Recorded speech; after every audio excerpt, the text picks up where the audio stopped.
6 महीने बाद आप जो है वो पुर्तगाल का TRC ले सकते हैं। के लिए आपको कितने टैक्स चाहिए होते हैं, जज आपके वकील को एक लेटर देगा तो वो वकील बहुत सारे लोग ये भी बात कर रहे होंगे कि टैक्स कितने दिन का हो। बहुत सारे ऐसे जो पुर्तगाल में आदमी हैं वो उन्होंने केस करके जो है वो पुर्तगाल का TRC विद इन करें तो आपका 99% आपका केस रिजेक्ट नहीं होगा। सबसे पहले आप अपनी कंपनी को चेक करें कि आपकी कंपनी ओरिजिनल है। Welcome back on my YouTube channel. उम्मीद है आप सब ठीक ठाक खैरियत से होंगे। आज मैं इस वीडियो में आपको बताऊंगा कि आपने भी सुना होगा कि 6 महीने बाद भी पुर्तगाल में पेपर मिलते हैं।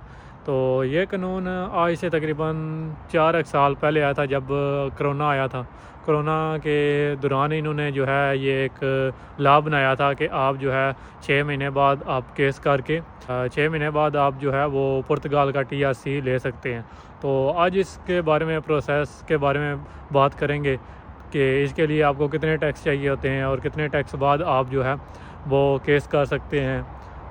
तो इसका प्रोसेस ये है कि सबसे पहले आपने जो है वो टैक्स पे करने हैं। तो मिनिमम इसकी रिक्वायर्ड है टैक्स जो है वो 3 टैक्स आपके होने चाहिए। अगर आपके 3 टैक्स हो गए हैं तो आप वकील से बात करके तो फिर वकील जो है वो आपका केस जो है वो अदालत में सबमिटेड करवाएगा।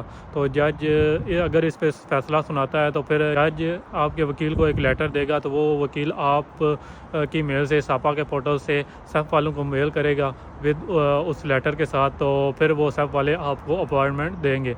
ये रिसेंटली सेम सिचुएशन मेरे दोस्त के साथ हुई है। वो भी इंग्लैंड से है, तो उसने जो है वो किया केस करके इसी तरह सेम उसका प्रोसेस हुआ है। ये है कि अगर आपके 3 टैक्स हो गए हैं तो फिर आप वकील से बात करें। जब आपकी सेफ में फिंगर की डेट आती है तो तब तक आपके जो है वो 5 से 6 टैक्स हो जाते हैं। तो इसके अलावा मैं ये ऐड करता चलूँ कि जब आप केस दायर करते हैं तो आपके 3 या 4 टैक्स गए होते हैं। ये नहीं है कि 3-4 टैक्स जाने के बाद आप काम करना छोड़ दें।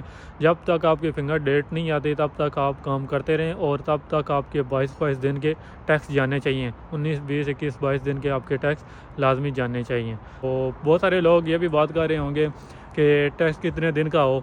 तो सबसे पहले ओरिजिनली बात यह है कि अगर आप ओरिजिनल में काम करते हैं तो फिर आप केस कीजिएगा। ये नहीं है कि अगर आप किसी और कंट्री, पुर्तगाल से बाहर बैठे हुए हैं, विज़िट वीज़े पे बेशक आए हैं पुर्तगाल में, फाइल ला करवा के किसी और कंट्री में आप चले गए हैं तो आप ये केस मत करें।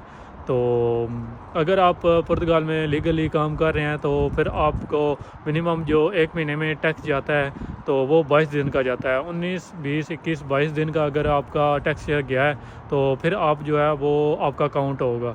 ये नहीं है कि अगर आपका 10 दिन का टैक्स गया है, 12 दिन का टैक्स गया है, 3 दिन का टैक्स गया है, वो काउंट कभी भी नहीं होगा। तो आप इस तरह जो है वो 3 टैक्स पूरे 22 दिन के आप के जब चले गए हैं तो आप वकील से बात करें। फिर आप अपने डॉक्यूमेंट सब जो है वो वकील को दें तो फिर वकील आपका जो है वो आगे फर्दर प्रोसेस करेगा। तो उसके अलावा अगर मैं बात करूं कि क्या ये ओरिजिनली बहुत सारे ऐसे जो पुर्तगाल में आदमी हैं वो उन्होंने केस करके जो है वो पुर्तगाल का TRC with in 7 to 8 month लिया है। ये कोरोना के बाद इनका प्रोसेस बहुत दिन पर दिन जो है वो स्लो होता गया।